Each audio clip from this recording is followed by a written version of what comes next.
Hey guys, welcome back to my Animal Adventures YouTube channel. And some of you guys may be thinking about buying into a recessive ball python project. And there's really two ways to do it. You can purchase the visual with 2 copies of the genes, or you can buy the het with just 1 copy of the gene. And in this episode, I want to go over the pros and cons of each. Okay, to kick things off, I want to show you the difference between 2 copies of the gene where you can actually see the morph versus 1 copy of the gene. And I actually have a clown female over here. I actually bought a visual, bought into the clown project by buying visuals. And this has 2 copies of the gene. You can obviously tell that it is a clown. It has the color and the pattern typical of just a single gene, recessive. It has 2 copies of the gene, but it's just 1 morph. It is the clown. And if you buy into the project as a het, take a look at this. This is a het caramel albino, and it looks completely normal. You wouldn't even know that this is caramel albino. As a matter of fact, this looks exactly like a normal. And if the breeder didn't tell me this was actually het caramel albino, it could be het clown, it could be het pied, you would never know. It could be het ultramil, all the recessive genes. And there's pros and cons to buying into a project. So I would say probably the number one thing you have to consider, say for example, if I was to buy into the Sunset project, and I actually just got on the internet and looked at some Sunset ball pythons on Morph Market for sale, and the cheapest one I could find was about $8,500, and the one I really want is about $15,000 just for 1 visual Sunset ball python. It's pretty crazy. And you know, the prices keep coming down as time goes on. And it seems like the Sunset project is really holding its value. There's not a lot of people getting into it. So for example, if I wanted to get into the Sunset project today, I don't really have $15,000 to throw down to get a visual. And especially if I wanted to breed a visual to a visual, now we're talking $30,000 for a pair of Sunsets just to get into the project. So the other alternative is to get a het for Sunset. And actually the cheapest het that I saw, pretty much the typical price for a het Sunset is about $2,000.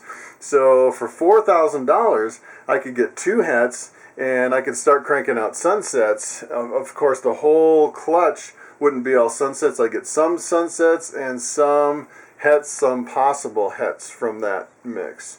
And that's another way to really do it. And then, if I really want to roll the dice, I was actually looking on there, there's some that are 50% het Sunset, and they're selling for $100. So there's a 50% chance that they're either Sunset, het Sunset, or not het Sunset.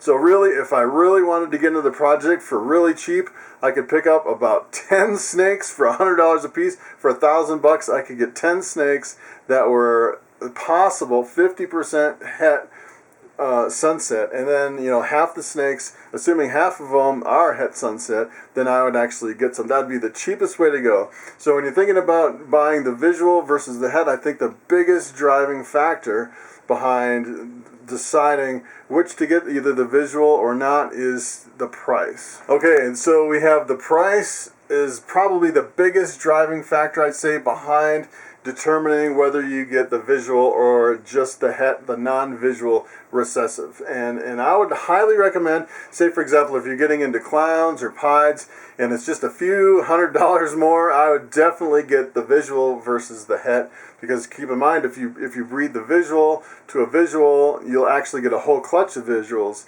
versus if you had hets, you're only going to get a certain percentage depending on, if you breed a visual to a het, you'll get 50%, and so on and so forth. If you breed het to het, it'll be like 25%. So it'll pay off bigger in the long run if you could come up with the money to invest in the visuals up front instead of buying the hets. Okay, so there are some examples of where you'd want to actually purchase the hets instead of the visuals. And take a look at this. I actually have an albino pied male.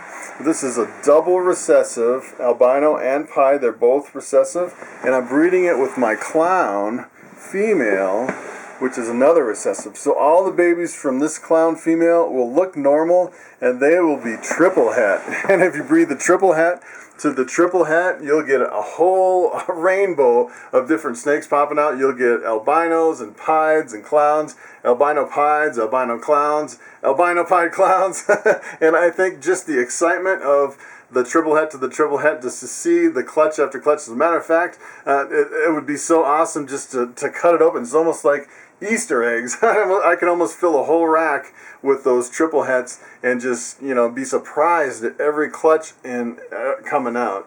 And also I think it'd be really tough to buy into the albino pied clown visual, because it would be really expensive. And this is another way you can actually get into it, have some fun, and maybe hit the triple recessive, and it would be worth a lot of money. But I think just the excitement and the fun of breeding the triple hets together would be the big driving factor of buying into the triple het project. Okay, so this is from my own personal experience. I've actually found that the pied females are really picky eaters. Actually, the pied males are too, but really you need to put the weight on the females to get the eggs. And I haven't had any of my pied females lay eggs so far. And it looks like I may have one lay this year, but she was a really picky eater early on, and she started eating a little bit, and it's kind of on the edge whether she'll lay eggs or not. And I'm thinking in that case, especially if you have the visual pieds as problem feeders and difficult breeders, it'd almost be better to go with the hets, because anything that looks normal is going to eat like crazy. It just seems like the normals, no matter what het they are, they're really vigorous and have a better appetite. They gain weight a lot faster, in my experience. So I was thinking of actually picking up a few het pieds to actually try to produce more pieds versus investing in more visual pieds. So I actually invested in some het caramel albinos, not really because I wanted to get into the caramel albino project. It's because I wanted the biggest snakes on Morph Market, and I wanted them really cheap. And I got two snakes that are really big. I got this big het caramel that I showed you, and I have this other het caramel down here that I paired up with my spider pied male. And I'm sure they're not locked because they've been together for a while. But these females are really huge, and they'll lay probably up to 15 eggs a piece. And I really wanted some big, impressive females. And in this case, I didn't really consider the het caramel as an advantage. I pretty much purchased them as normals. As a matter of fact, when I sold a lot of the babies that were just normals from those clutches, I was selling them as pets and marking them as 50% het caramel albino, and they were so cheap they were on par with the same price as a normal, pretty much selling them as pet snakes at the shows, and people didn't really care if they were 50% het caramel albino. And I'd really picked them up because they lay a lot of eggs, and I really wanted to boost my production. And sometimes you can pick up hets even though you don't really care if they're het or not. Okay, so another project that I invested in as far as buying into a het instead of a visual, that was the albino pied project. And I actually bought an albino het pied female because at the time when I bought it, I just couldn't afford a visual female albino pied. And this girl was already up to size, and she laid eggs the first year after I got her. And as a matter of fact, I actually got an albino pied female hatchling from that snake, and it's been fantastic. This one has a perfect amount of the white and the yellow. Looks really good, and I'm really happy with buying into the het project instead of the visual project. And I'm thinking about maybe getting into the sunset project the same way, buying into it. I'm kind of hoping the prices come down a little bit, and I'm really wanting 100% het sunset, maybe a couple of them, but I don't really want to spend $4,000. And sometimes if you want to get into a project, sometimes you just have to wait it out and wait till the prices come down. So another thing you have to think about when you're breeding hets to non-hets, like I did with my het caramel albino, I bred it to my scaleless head. So that scaleless head is 50% het caramel albino. So everything I breed that scaleless head to, now it's going to be possible het caramel albino. And and those babies, if I breed them on and on and on, it gets further and further diluted to the point where you pretty much forget about the gene in your collection. And you get to the point where I've seen breeders where they're breeding all their snakes in their collection, and all of a sudden something will pop out like an axanthic or a clown or a pied or an ultramel or an albino. There's all these recessives that kind of get lost and diluted, and you don't even realize they're there. And sometimes it gets a little nerve-wracking when you're popping out stuff and you're really not sure what it is.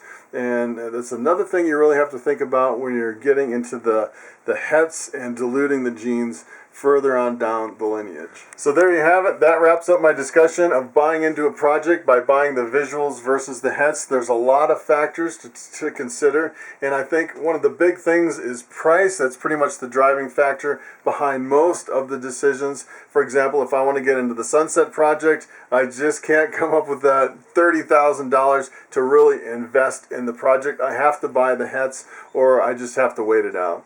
So thanks for watching, and I will see you next time.